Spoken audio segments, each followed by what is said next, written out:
నమస్తే, నేను మీ DNR. Welcome to my channel DNR agri farming. ఈరోజు మనం ఉమ్మడి కర్నూలు జిల్లా, ప్రత్యేక నంద్యాల జిల్లా డోన్ మండలం సోమాపురం విలేజ్లో ఉన్నాం. ఇక్కడ ఇద్దరు యువ రైతులు ప్రస్తుత కాలంలో సీమ పందుల పెంపకం చాలా ఆశాజనకంగా ఉండడంతో ఒక సంవత్సర కాలంగా ఈ సీమ పందుల పెంపకం చేస్తున్నారు. వాళ్ళు ఈ సీమ పందుల పెంపకం అసలు ఈ యానిమల్స్ ఎక్కడి నుంచి తీసుకొచ్చారు, వాటిని ఎలా పెంచుతున్నారు, షెడ్లు నిర్వహణ ఎలా ఉంది, ఎంత వెచ్చించి షెడ్లు నిర్మించుకున్నారు, వాళ్ళు ఎటువంటి దాణాలు వాడుతున్నారు, వాటి ఆరోగ్య విషయాల్లో ఎటువంటి జాగ్రత్తలు తీసుకుంటున్నారు, ప్రస్తుతం సీమ పందులకు మార్కెట్ ఎలా ఉంది, బ్రీడింగ్ సెక్షన్లు కూడా ఎలా పెంచుకోవాలి అనే విషయాలపై పూర్తిగా రైతు మనతో పాటు రమేష్ రెడ్డి గారు ఉన్నారు. వారిని పూర్తిగా అడిగి తెలుసుకునే ప్రయత్నం చేద్దాం. నమస్తే అండి. నమస్తే అన్న.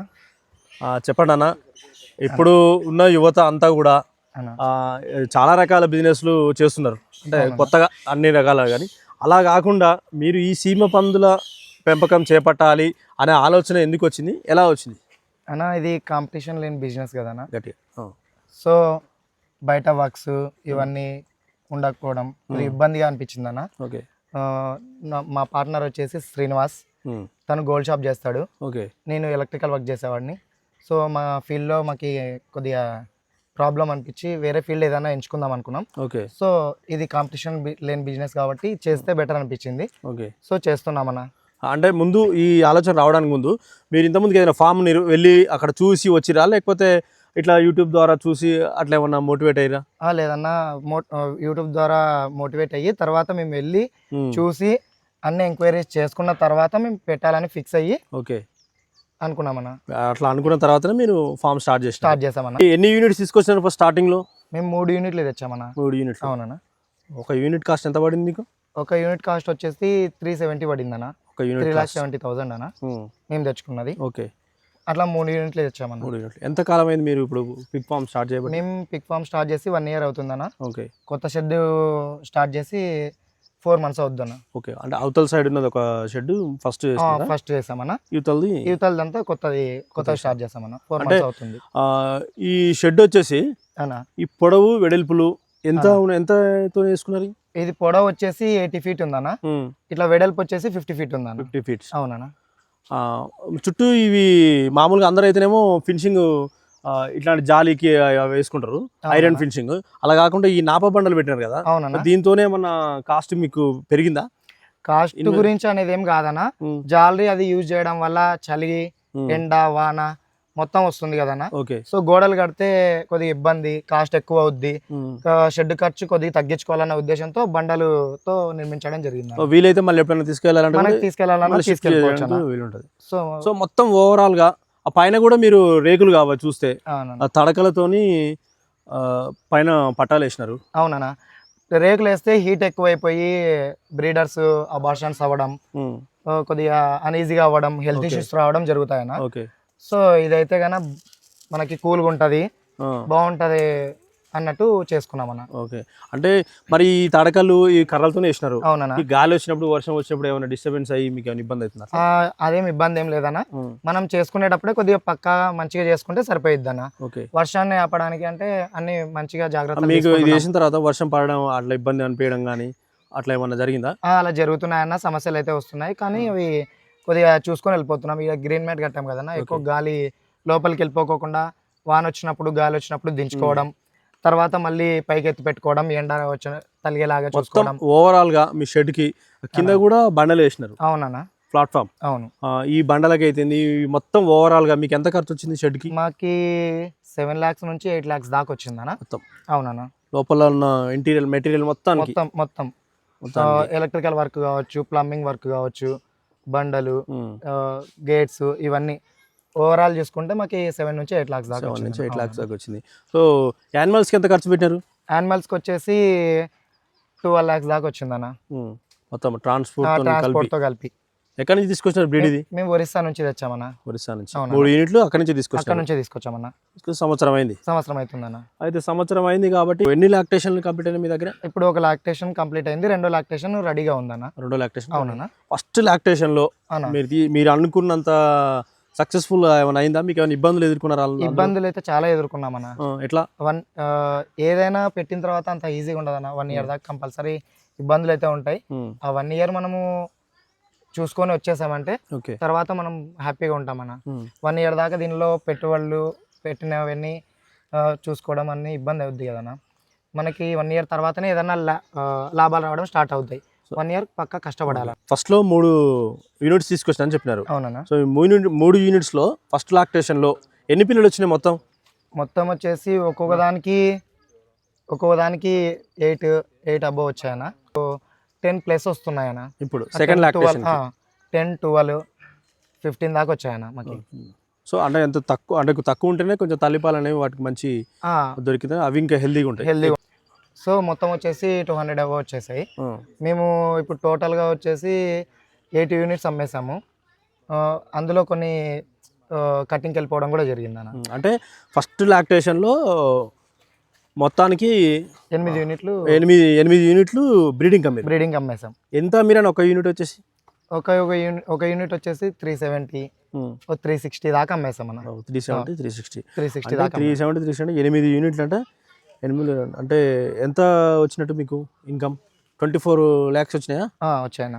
అంటే మీరు పెట్టిన పెట్టుబడి ఫస్ట్ లాక్టేషన్లో వచ్చేసినట్టేనా ఈజీగా. మీరు షెడ్కి అయితే ఏంది, యానిమల్స్కి పెట్టిన పెట్టుబడి అయితే పెట్టుబడి, అది ఫీడింగ్, దానికి మెడిసిన్, ఇక్కడ మొత్తం షెడ్కి అయినా ఖర్చు, అవి మేము తెచ్చుకున్న 3 యూనిట్స్ ఫీడ్ కాస్ట్ అవన్నీ అన్ని కలిపి మొత్తం మీకు పూర్తి స్థాయిలో కాబట్టి మీరు పెట్టే పెట్టుబడి అయితే మీకు 1 ఇయర్ వెయిట్ చేసామన్న. 1 ఇయర్ తర్వాత మాకు మొత్తం క్లియర్ అయిపోయింది. ఇప్పటి నుంచి మనకి లాభాలు స్టార్ట్ అవుతాయన్న. అంతే. కటింగ్కి ఎన్ని పీసులు మీరు? మిగతా అన్ని కటింగ్కి అమ్మేసామన్న. అంటే ప్రస్తుతం ఇప్పుడు మీ దగ్గర ఇంకా ఇప్పుడు సెకండ్ లాక్టేషన్లు వచ్చినాయి కదా, ఇప్పుడు సెకండ్ లాక్టేషన్ వచ్చిన యూనిట్స్ ఎన్ని యూనిట్స్ అవైలబుల్గా ఉన్నాయి మళ్ళీ మీ దగ్గర? ఇప్పుడు 8 దాకా ఉన్నాయన్న. అంటే మీరు ఇందులో ఇప్పుడు 3 యూనిట్లు కలిపి డెలివరీ అయినప్పుడు 200 పైచీలకు వస్తాయి. పిగ్లెట్స్లో బ్రీడింగ్ కోసం ఎట్లా వాటిని సెలెక్షన్ చేస్తారు మీరు బ్రీడింగ్ కోసం ప్రత్యేకంగా? అవి లెంత్, హైట్, వెయిట్ని బట్టి సెలెక్ట్ చేస్తామన్న. అవి బ్రీడింగ్ పంపించేస్తాం, మిగతావన్నీ కటింగ్ పంపించేస్తామన్న. ఫస్ట్ టైం ఇట్లా సెలెక్ట్ చేసేసి అంటే ఏ మంత్లో, అంటే ఎంత వెయిట్ ఉన్నప్పుడు సెలెక్ట్ చేసేస్తారు? మేము ఆల్మోస్ట్ 50 అబోవ్ తర్వాత సెలెక్ట్ చేస్తామన్న. చూసేసి సపరేట్ చేస్తామన్న. బ్రీడింగ్ సపరేట్ చేస్తాము, కటింగ్ సపరేట్ చేస్తామన్న. అవునా. ఇప్పుడు బ్రీడింగ్ అంటే మీ దగ్గర ఒక యూనిట్ వచ్చేసి 360, 370 దాకా, ఇప్పుడు దాకా 360, 370. ఇక్కడికి వచ్చిన తర్వాత ఏమైనా రైతులు ఆసక్తి ఉంటే మాట్లాడుకొని ఇచ్చేస్తారు.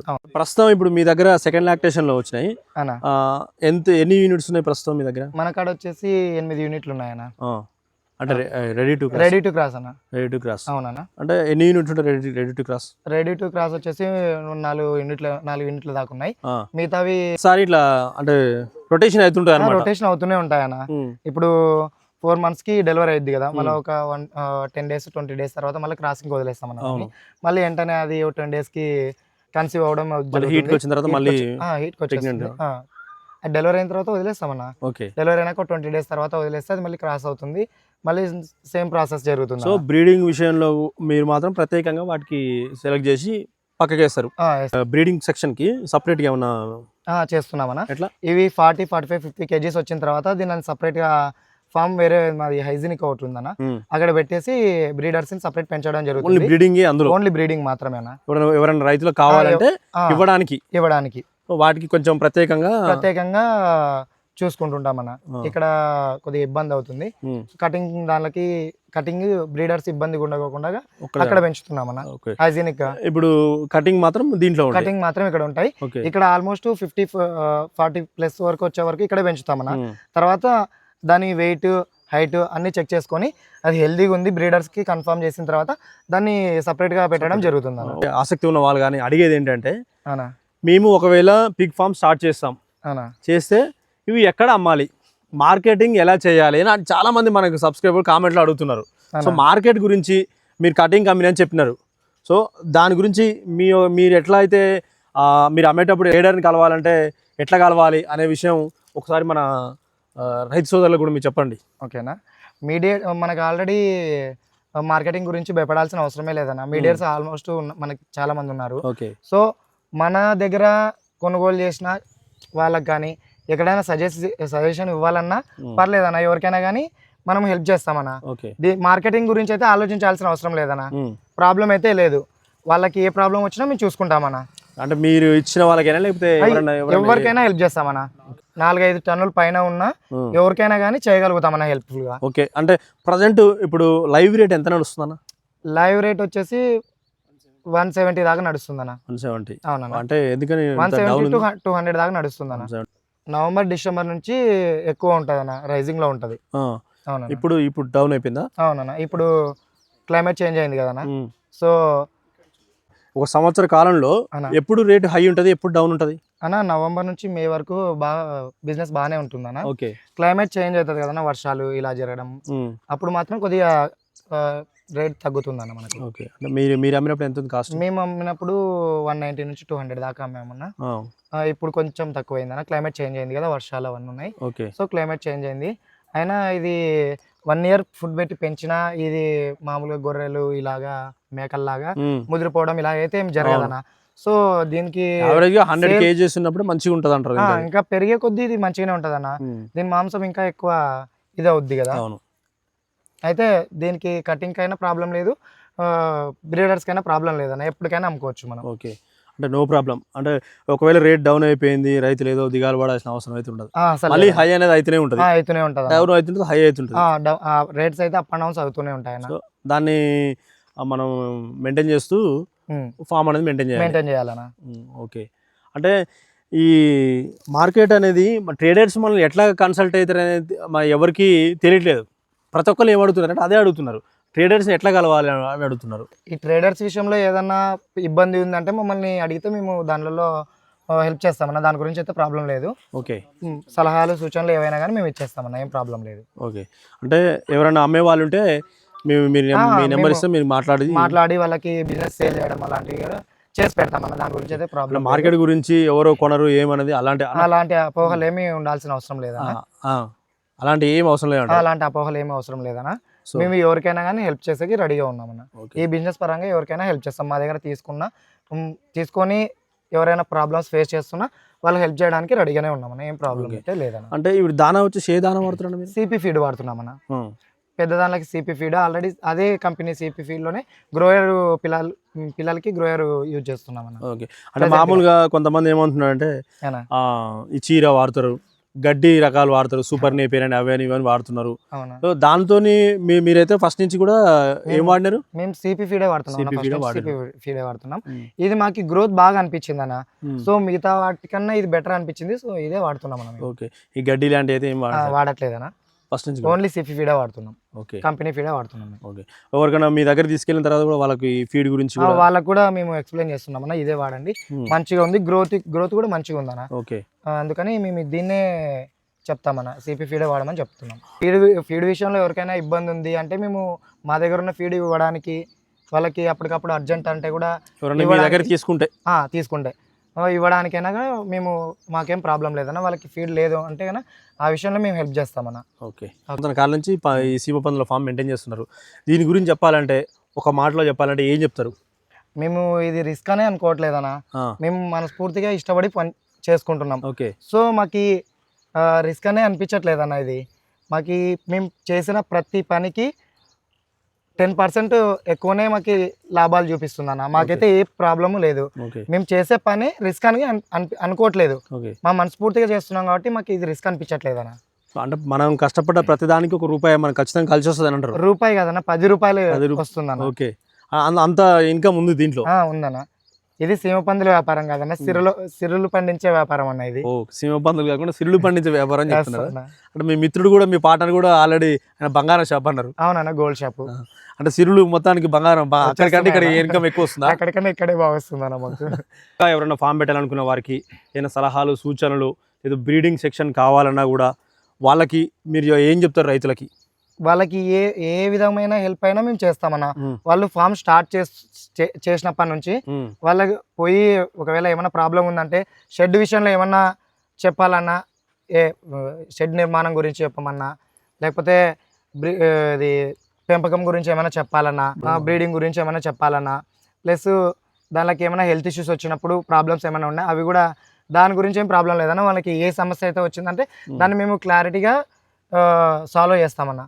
దాని గురించి ప్రాబ్లం లేదు. సో అంటే మీరు బ్రీడింగ్కి ఇచ్చిన వాళ్ళకి కంపల్సరీగా మీరు అన్ని విధాలుగా హెల్ప్ చేస్తామన్న. ఓకే, మార్కెటింగ్ కూడా మీరు సెట్ చేస్తారు. మార్కెటింగ్ ఒకవేళ వాళ్ళు మార్కెటింగ్ చేసుకోలేకపోతున్నారంటే మా దగ్గర మేమే చేసి కూడా వాళ్ళకి లాభాలు వచ్చేలాగా చూస్తామన్న.